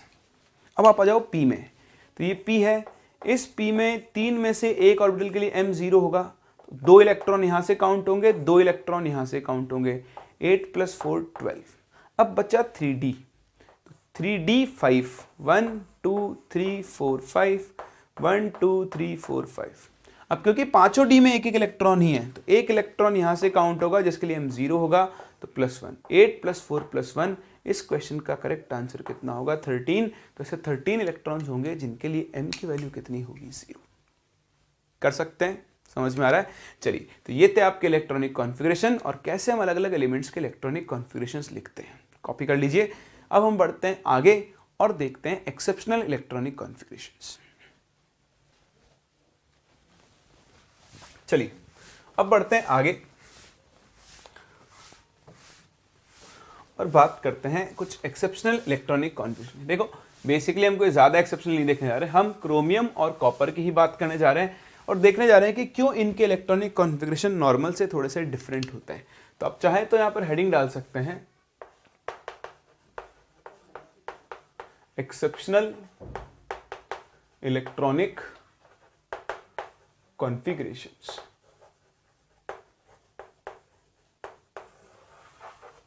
ठीक है, तो हम सबसे पहला एग्जांपल लेकर चल रहे हैं क्रोमियम का। देखें, अगर हम पहले एलिमेंट की बात करें क्रोमियम की, सिंबल इज Cr। इस एलिमेंट का अगर आप एक्सपेक्टेड कॉन्फ़िगरेशन देखें, एक्सपेक्टेड, तो वो कॉन्फ़िगरेशन होना चाहिए 3d4 4s2। कितना होना चाहिए, 3d4 4s2। यानी अगर हम यहां पर अरेंजमेंट बनाएं तो देखिए, थोड़ा सा आप ध्यान देना, हम इस तरह से लिखते हैं इनको कि 3d4 है, ये बॉक्स पैटर्न होता है इनको लिखने का, 1 2 3 4। ठीक, अब 3d से पहले आपका कौन भरता है, 4s। सही ना। तो इसको भरता तो है लेकिन हम लिखते हैं इसको आगे क्योंकि आउटर शेल होता है ये आपका 4s। ठीक, तो एक कॉन्फ़िगरेशन तो ये है एक्सपेक्टेड। लेकिन इसका जो एक्चुअल कॉन्फ़िगरेशन है, कौन सा कॉन्फ़िगरेशन है, एक्चुअल। तो इसका एक्चुअल कॉन्फ़िगरेशन क्या होता है, वो होता है 3d5 4s2। क्या होता है, 3d5 4s2। तो यहीं पे आप देखें क्या होगा कि दूसरा जो इसका पॉसिबल अरेंजमेंट है, सॉरी 3d5 4s1, 2 नहीं होगा, 4s1 होगा। ये इसका एक्चुअल कॉन्फ़िगरेशन है, अभी मैंने लिखा भी था। तो हम समझने जा रहे हैं कि ऐसा क्यों होता है। अब आप देखो क्या होगा, 4s 3d5 1 2 3 4 5 4s1। तो ये जो एलिमेंट है क्रोमियम, इसके पास दो चॉइसेस हैं, या तो वो इस कॉन्फ़िगरेशन में जाए या फिर वो इस कॉन्फ़िगरेशन के अंदर जाए। अब इन दोनों में से बताओ वो किस कॉन्फ़िगरेशन में जाएगा। ऑब्वियसली उस कॉन्फ़िगरेशन में जाएगा जो कि ज्यादा स्टेबल होगा। तो देखें, ये जो कॉन्फ़िगरेशन है इसको हम बोलते हैं हाफ फिल्ड कॉन्फ़िगरेशन। कौन सा बोलते हैं, हाफ फिल्ड। भाई डी में मैक्सिमम कितने इलेक्ट्रॉन आ सकते हैं, 10। अभी कितने आ रखे हैं, 5। एस में कितना आ सकते हैं मैक्सिमम, 2। अभी कितना आ रहा है, 1। तो ऐसे कॉन्फ़िगरेशन को हम कौन सा कॉन्फ़िगरेशन बोलते हैं, this is known as half filled configuration. जबकि ये वाला जो है इन्हें हम पार्शियली फिल्ड कॉन्फ़िगरेशन बोलते हैं। देखो ये पूरा नहीं भरा हुआ है, कुछ पार्ट भरा हुआ है, कुछ पार्ट नहीं भरा हुआ है। तो this is partially field configuration. तो होता क्या है कि हाफ फिल्ड कॉन्फ़िगरेशन जो होते हैं वो नॉर्मल कॉन्फ़िगरेशन से क्या होते हैं, रिलेटिवली ज़्यादा स्टेबल होते हैं। जो अलग अलग कॉन्फ़िगरेशंस की स्टेबिलिटी होती है, तो जो सबसे स्टेबल कॉन्फ़िगरेशन होता है वो होता है फुल फिल्ड कॉन्फ़िगरेशन। फिर कौन सा कॉन्फ़िगरेशन होता है आपका, हाफ फिल्ड कॉन्फ़िगरेशन। और फिर आता है आपके पास नॉर्मल या फिर पार्शियली फिल्ड कॉन्फ़िगरेशन। तो ये आपके पास अलग अलग कॉन्फ़िगरेशंस होते हैं और ये उनकी स्टेबिलिटी का ऑर्डर होता है। तो अगर हम यहां पर कंपेयर करें तो this configuration is more stable, इसलिए क्रोमियम इसी कॉन्फ़िगरेशन को ऑप्ट करता है और उसका कॉन्फ़िगरेशन 3d4 4s2 नहीं होता है। ठीक, यहां पर क्या होता है, इलेक्ट्रॉन की शिफ्टिंग होती है। ये चीजें आप इनऑर्गेनिक में सीखते हो, पर मैं आपको बता देता हूं। ये डी ब्लॉक एलिमेंट्स हैं, इनके अंदर 3d, ये भी आपसे थ्योरेटिकल क्वेश्चन पूछ सकता है, 3d और 4s, ये जो दो ऑर्बिटल्स हैं इनके बीच में एनर्जी डिफरेंस बहुत कम हो जाता है। क्या हो जाता है, बहुत कम, और इनकी एनर्जी ऑलमोस्ट क्या हो जाती है, सेम। इसलिए यहां 4s का एक इलेक्ट्रॉन उछलकर यहां आ जाता है। ठीक है, देखो इलेक्ट्रॉन अगर यहां से यहां आ रहा है तो इन ऑर्बिटल्स की एनर्जीज में ज्यादा डिफरेंस नहीं होना चाहिए, वरना इलेक्ट्रॉन कभी भी इधर से इधर मूव नहीं कर सकता है। तो इसको हम बोलते हैं shifting of electron to attain a more stable configuration. ये शिफ्टिंग सिर्फ और सिर्फ डी ब्लॉक एलिमेंट्स में होती है, ये कभी भी आपको पी ब्लॉक एलिमेंट्स में ऑब्जर्व नहीं होगी। जैसे मैं आपसे कहूं कि कार्बन का कॉन्फ़िगरेशन होता है 2s2 2p4, तो ये है 2s और ये है 2p, तो 1 2 या 2s2 2p2 सॉरी, तो 1 2, तो ऐसा नहीं होगा कि 2s से एक इलेक्ट्रॉन चल के यहां चला जाए। कार्बन के लिए ये चीज पॉसिबल नहीं है, ये शिफ्टिंग कार्बन में नहीं होती है, सिर्फ किस में होती है, डी ब्लॉक में। और वो क्यों होती है उसका रीजन मैं यहां पे लिख देता हूं, ये आप थोड़ा सा ध्यान रखना, फिर जब आप आगे इनऑर्गेनिक में पढ़ोगे ना डिटेल में तो वहां आप समझ लोगे इस चीज को। So the energy difference between 3d and 4s orbital is very small. So these orbitals become almost degenerate. क्या बन जाते हैं, almost degenerate हो जाते हैं, and therefore electron can easily shift to 3d from 4s। ठीक है, एक चीज तो ये, और दूसरी चीज this shifting is not possible in p and s block elements।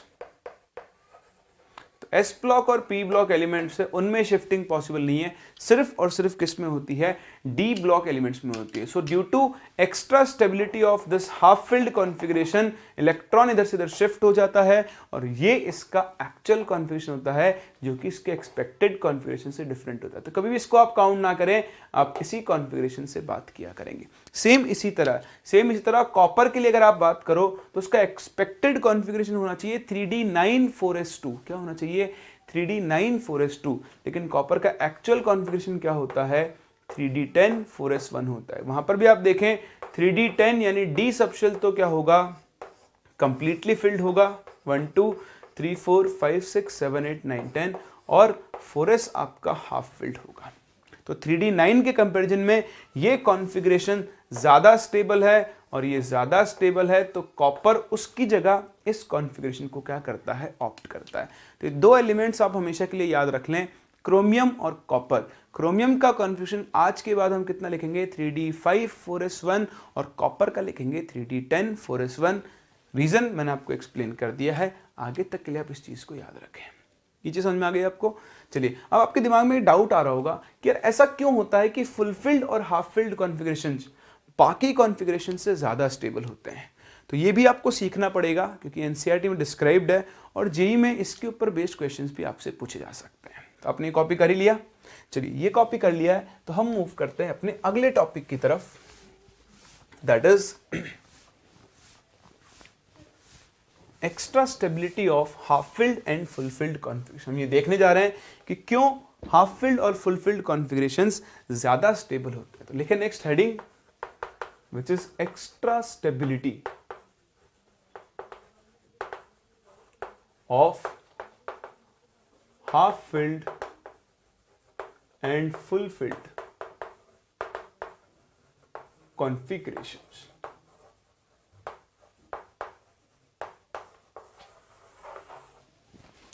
ठीक है, करें शुरू। चलिए देखें बहुत ध्यान से, बहुत ही आसान सी चीज है। यहाँ पे आपको कुछ नए टर्म सीखने को मिलेंगे और उनके बेसिस पर आप बात करोगे। ठीक है, ये तो आपको सिखा ही चुका हूँ हाफ फील्ड और फुल फील्ड का मतलब क्या होता है। ध्यान से देखना, half filled and full filled configurations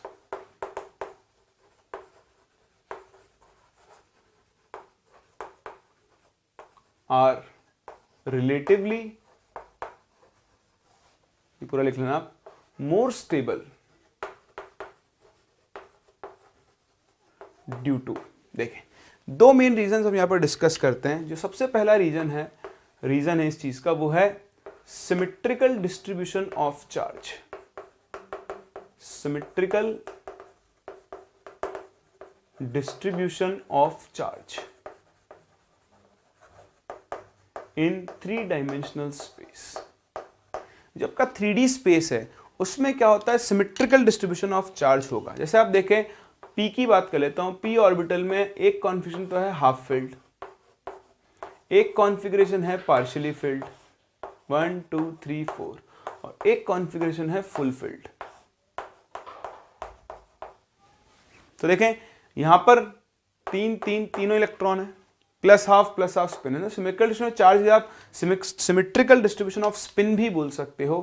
ठीक है, चार्ज बोले रादर आप इसको स्पिन बोलो।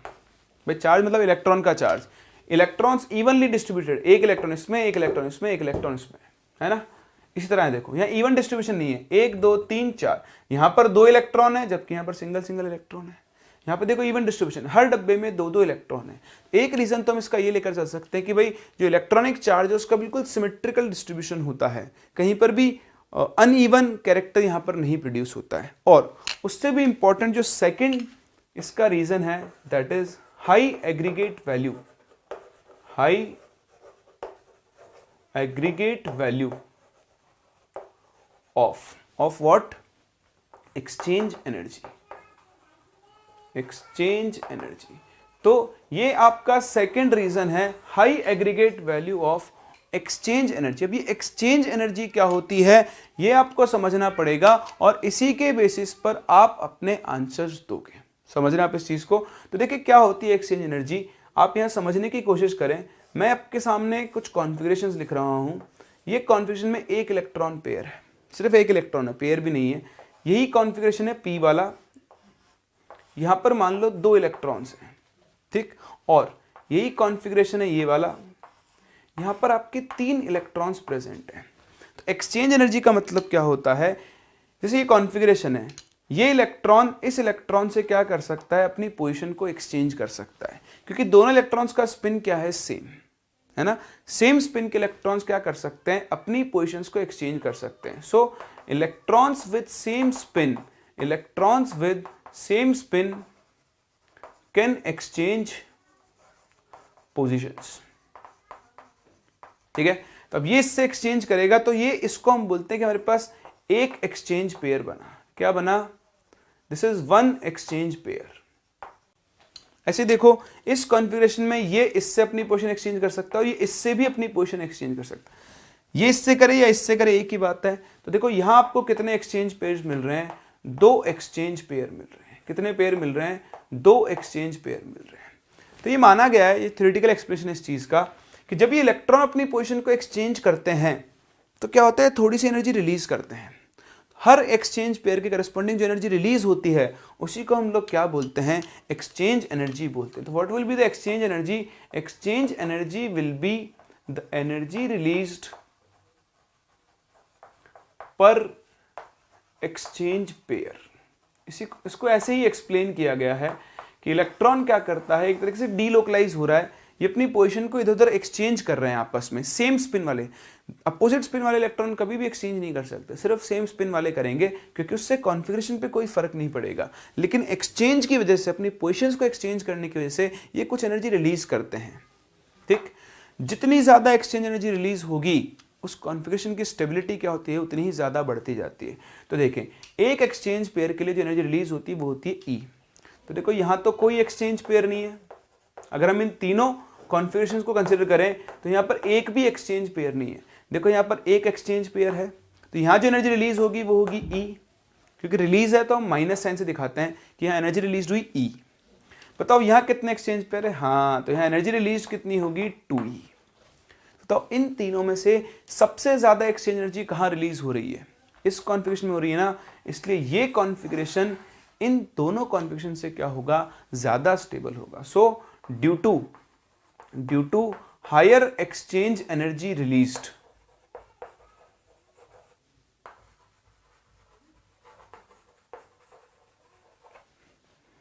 Half filled configuration is more stable। तो ये जो आपका हाफ फिल्ड कॉन्फ़िगरेशन है ये रिलेटिवली क्या होगा, ज्यादा स्टेबल होगा। चलिए बहुत ही बढ़िया, अब और आगे बढ़ते हैं। भाई अभी तो पी में 3 इलेक्ट्रॉन है, यहाँ पे अगर मैं 4 इलेक्ट्रॉन भरूं 5 इलेक्ट्रॉन भरूं तो क्या चेंज आएगा, तो ये हेडिंग तो आपने डाल ही ली होगी, मेरी जगह थोड़ी सी खाली कर लेता हूं, ठीक है। अब हम चलते हैं आगे, ध्यान देना इससे हम कंपेयर कर रहे हैं। अब मैं चलता हूं P4 कॉन्फ़िगरेशन पे। भाई ये कॉन्फ़िगरेशन कौन सा था, P1, ये था P2 और ये था P3। अब चलते हैं P4 कॉन्फ़िगरेशन पे, तो देखिए 1 2 3 4, इस तरह P5 पे चलो, तो 1 2 3 4 5, और फिर आप आए P6 पर, 1 2 3 4 5 6, ये 3 कॉन्फ़िगरेशन है। अब अगर मैं P3 और P4 को कंपेयर करूं तो देखें P3 में एक्सचेंज एनर्जी रिलीज कितनी है 2E। P4 में देखते हैं, तो P4 में एक्सचेंज पेयर काउंट करो, देखो 1 2, ये किसी के भी साथ एक्सचेंज नहीं कर सकता है क्योंकि इसका स्पिन अपोजिट है। तो बताओ एक्सचेंज एनर्जी रिलीज कितनी होगी 2E, क्योंकि 2 ही एक्सचेंज पेयर है। लेकिन अब यहां पर एक और एनर्जी काम में आती है, हम बोलते हैं पेयरिंग एनर्जी। क्या बोलते हैं, pairing energy P। Pairing energy क्या होती है, it is the energy required to pair up 2 electrons. भाई देखें 2 इलेक्ट्रॉन जो होते हैं, 2 इलेक्ट्रॉन उन पे सेम चार्ज होता है, तो ये कभी भी पास पे बैठना नहीं चाहेंगे क्योंकि इनके बीच में रिपल्शन होगा। तो इनको जब अभी साथ में बैठे हुए हैं तो ऑब्वियसली इनको जबरदस्ती बिठाया गया होगा। अगर किसी के साथ जबरदस्ती करोगे तो उसको एनर्जी आपको देनी पड़ेगी ना। तो इन इलेक्ट्रॉन्स को साथ में बिठाने के लिए कुछ ना कुछ एनर्जी सप्लाई की गई होगी, उससे हम क्या बोलते हैं, पेयरिंग एनर्जी। तो ये एनर्जी तो एब्जॉर्ब होती है और एक्सचेंज एनर्जी क्या होती है, रिलीज होती है। तो ध्यान से देखना, इस प्रोसेस में इतनी एनर्जी तो रिलीज हुई, साथ में इस पेयर को पेयर अप करने के लिए मान लो P एनर्जी एब्जॉर्ब हुई। तो बताओ जो नेट एनर्जी रिलीज्ड होगी वो कितनी होगी, -2E + P।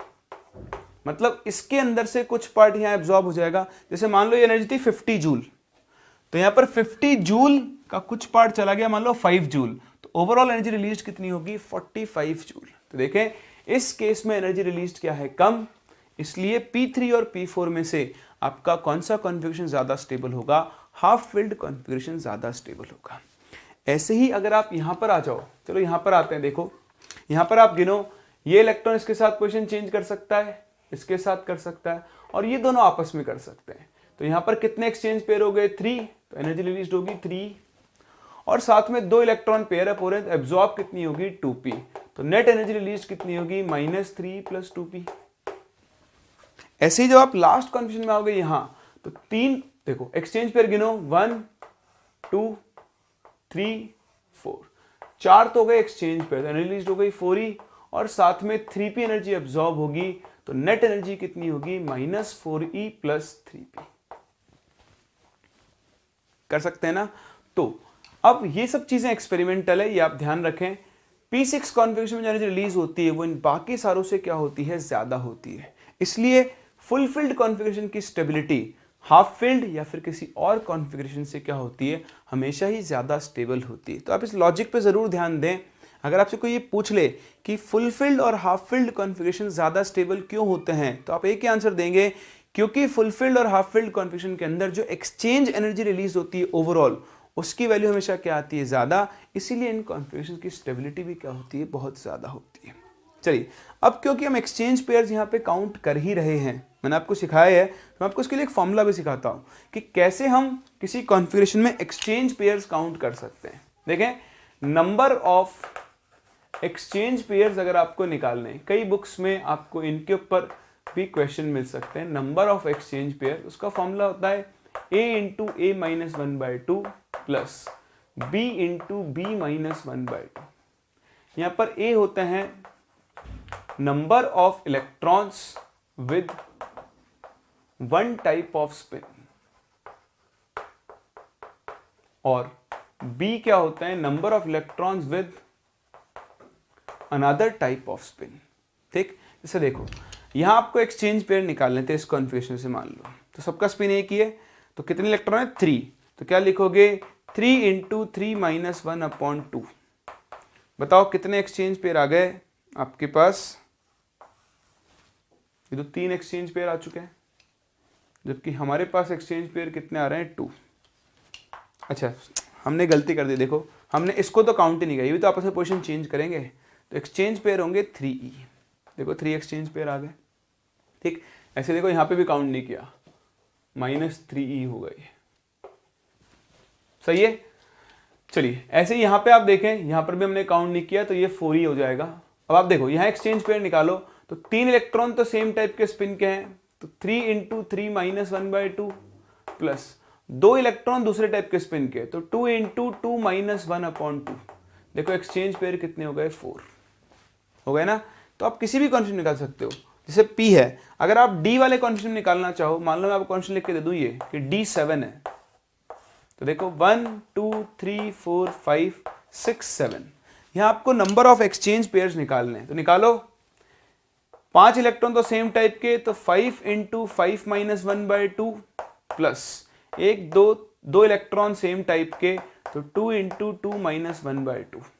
तो देखो 4 2 10 प्लस 1, आपको टोटल 11 एक्सचेंज पेयर्स मिल जाएंगे। ठीक है, तो एक एक्सचेंज पेयर्स आपको निकाल लेने चाहिए और एक थोड़ा सा आपको एक्सचेंज एनर्जी का आइडिया होना चाहिए।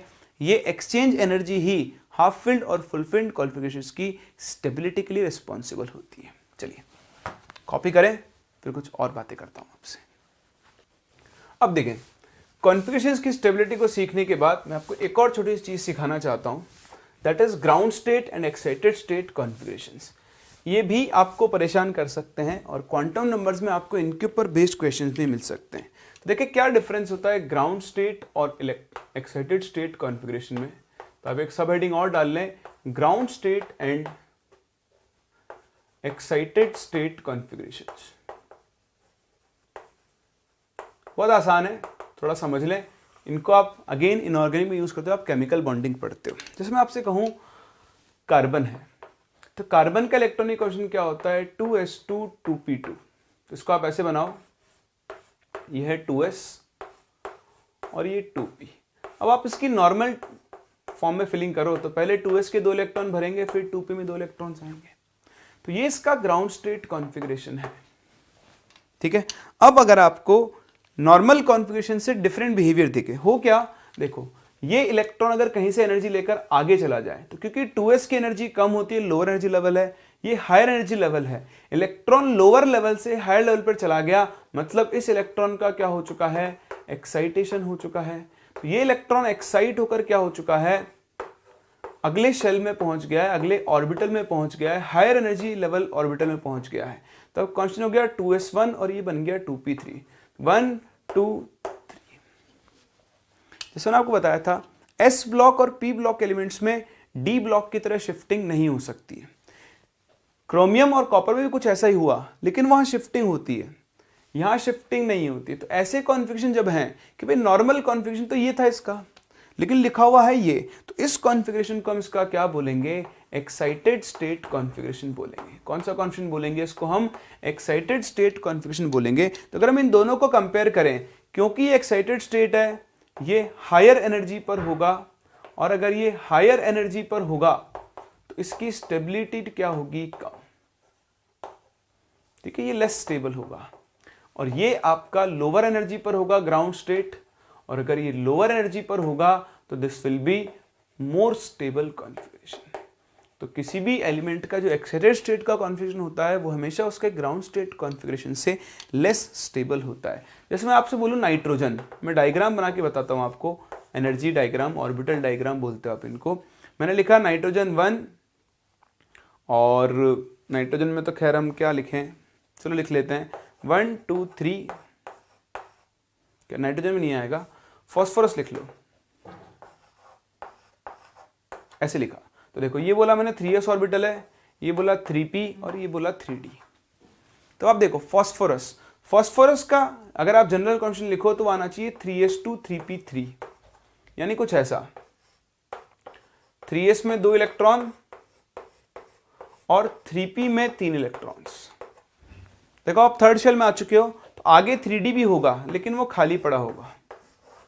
हाँ, ऐसा नहीं होता है कि नहीं है तो सही, ऑर्बिटल तो है ही लेकिन वो खाली पड़ा होता है, इसलिए उसे लिखते नहीं है। ये बिल्कुल ऐसा है जैसे मान लो आपके घर में 3 फ्लोर है लेकिन आप रहते 2 फ्लोर तक ही हो, तो किसका मतलब ये है कि आपके घर में थर्ड फ्लोर नहीं है ना, बस वही फंडा है। थर्ड शेल में 3s ऑर्बिटल भी है, 3p भी है और 3d भी है, लेकिन क्योंकि वो खाली पड़ा होता है इसलिए उसे लिखते नहीं है। अब क्या हुआ, इस इलेक्ट्रॉन को कहीं से एनर्जी मिली और ये भाई साहब आगे पहुंच गया, तो देखो ये एक्साइट होकर आगे पहुंच चुका है।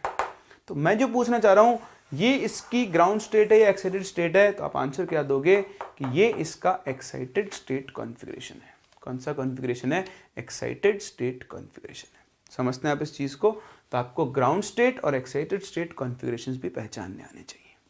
कर लोगे ना, छोटी सी चीज है। चलिए, तो ground state excited state configuration सीखने के बाद एक आखिरी चीज आज के लिए जो हमें सीखनी है, दैट इज मैग्नेटिक मोमेंट।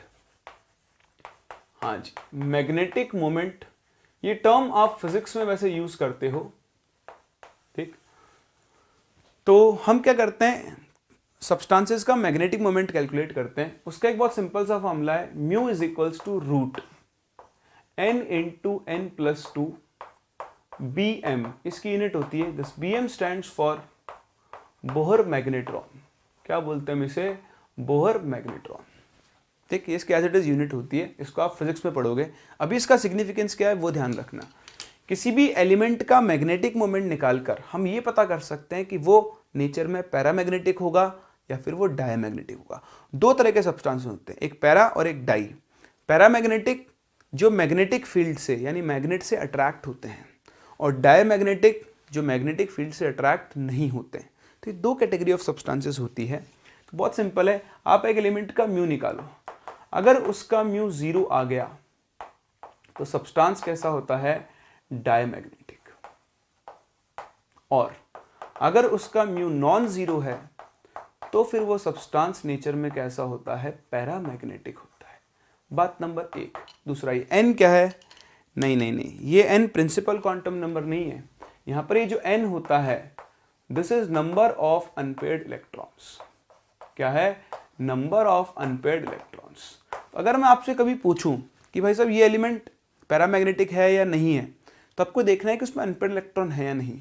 अगर उसमें अनपेयर्ड इलेक्ट्रॉन है तो वो पैरामैग्नेटिक होगा, नहीं है तो वो क्या होगा, डायमैग्नेटिक होगा। फॉर एग्जांपल मैं आपसे पूछूं कॉपर Cu, बताओ ये पैरामैग्नेटिक होगा या नहीं, तो आप बोलो कि मैं कॉन्फिगरेशन बताओ। तो कॉपर का कॉन्फिगरेशन क्या होता है, हाँ वेरी गुड, 3d10 4s1। बहुत जल्दी अडॉप्ट कर रहे हो आप, कहा था ना मैंने, यही याद रखना है। तो दिख ही रहा है 3d10, 10 में तो सारे इलेक्ट्रॉन्स पेयर्ड होंगे, लेकिन 4s1, 4s का एक इलेक्ट्रॉन अनपेयर्ड होगा। तो देखो इसमें नंबर ऑफ अनपेयर्ड इलेक्ट्रॉन है 1। अब अगर मुझसे सिर्फ पैराडाई पूछा है तो मेरा आंसर तो यही खत्म हो गया, एक अनपेयर्ड इलेक्ट्रॉन है, मतलब ये नेचर में कैसा होगा, पैरामैग्नेटिक। लेकिन मुझसे ये भी पूछ ले किसका मैग्नेटिक मोमेंट बताओ, तो भाई म्यू का फॉर्मूला क्या बनेगा, √1 into 1 plus 2। So the answer will be √3 Bohr magnetron. वही मैं अगर आपसे पूछ लूं Cu+, अब Cu+, ध्यान देना, बहुत इंपॉर्टेंट चीज, जब हम इलेक्ट्रॉन्स की फिलिंग करते हैं तो 4s 3d से पहले भरता है। अरेंज करने के बाद अब आप देखो, थर्ड शेल इनर शेल है, फोर्थ शेल आउटर शेल है, तो चाहे आप फिलिंग किसी भी ऑर्डर में करो कोई फर्क नहीं पड़ता। जब इलेक्ट्रॉन बाहर निकलेगा तो हमेशा आउटर मोस्ट से निकलेगा। ऐसा नहीं है कि जो पहले भरा गया है इलेक्ट्रॉन उसी से पहले बाहर निकलेगा, क्योंकि आप क्या ये कुछ बच्चे कंफ्यूजन बना लेते हैं कि 4s पहले भरा गया इसलिए इलेक्ट्रॉन निकाल भी 4s से रहे। नहीं, भरा किसी भी ऑर्डर में जाए, जब इलेक्ट्रॉन निकाला जाएगा तो आउटर मोस्ट शेल से निकाला जाता है, और आउटर मोस्ट शेल कौन सा है, यहाँ पर फोर्थ। तो यहां से एक इलेक्ट्रॉन गया तो Cu+ का कॉन्फिगरेशन क्या बचेगा, 3d10। अब बताओ D10 फुलफिल्ड है, नंबर ऑफ अनपेयर्ड इलेक्ट्रॉन्स कितने होंगे, 0, बताओ ये नेचर में कैसा होगा, डायमैग्नेटिक होगा। तो बस आपको मैग्नेटिक मोमेंट इस तरह से निकालना आना चाहिए। आओ थोड़ी सी और प्रैक्टिस करते हैं। मैं आपके सामने कुछ एलिमेंट्स लिख रहा हूं, कुछ आयंस, आपको बस फटाफट से बताना है इनमें मैग्नेटिक मोमेंट मतलब कौन पैरामैग्नेटिक होगा, कौन डायमैग्नेटिक होगा। एक चीज Fe2 plus CO2 plus Mn2 plus Cr3 plus. एक तो आपको बताना है कि इनमें से कौन कौन पैरामैग्नेटिक है और आपको इनको इनके मैग्नेटिक मोमेंट के ऑर्डर में भी अरेंज करना है कि इनमें से सबसे ज्यादा मैग्नेटिक मोमेंट किसका होगा और सबसे कम किसका होगा। कर सकते हैं ना? चलिए एक बार आप इसे ट्राई कीजिए। चलिए करें डिस्कस। देखिए करना कुछ नहीं है, कॉन्फिगरेशन लिखते चलो। Fe का इलेक्ट्रॉनिक कॉन्फिगरेशन क्या होता है, 3d6 4s2। तो अगर मैं Fe2 प्लस लिखूं तो देखो 4s से 2 इलेक्ट्रॉन जाएंगे तो 3d6 क्या बनेगा, बनाकर देखो अभी तो आप इनिशियल स्टेज पर। 1 2 3 4 5 एंड 6 सही है। फिर आप देखो CO2 प्लस, तो कोबाल्ट का कॉन्फिगरेशन होता है 3d7 4s2। 2 इलेक्ट्रॉन निकाल दो 4s से तो 3d में 7 इलेक्ट्रॉन्स बचेंगे। तो 1 2 3 4 5 6 एंड 7।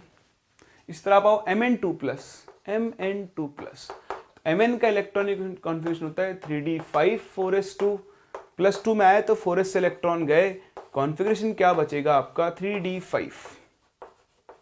तो 1 2 3 4 5 अनपेड इलेक्ट्रॉन्स। क्रोमियम होता है 3d 5 4s1। तो देखो एक इलेक्ट्रॉन गया 4s से और 2 इलेक्ट्रॉन जाएंगे 3d से, तो Cr3 प्लस का कॉन्फिगरेशन बचेगा 3d3।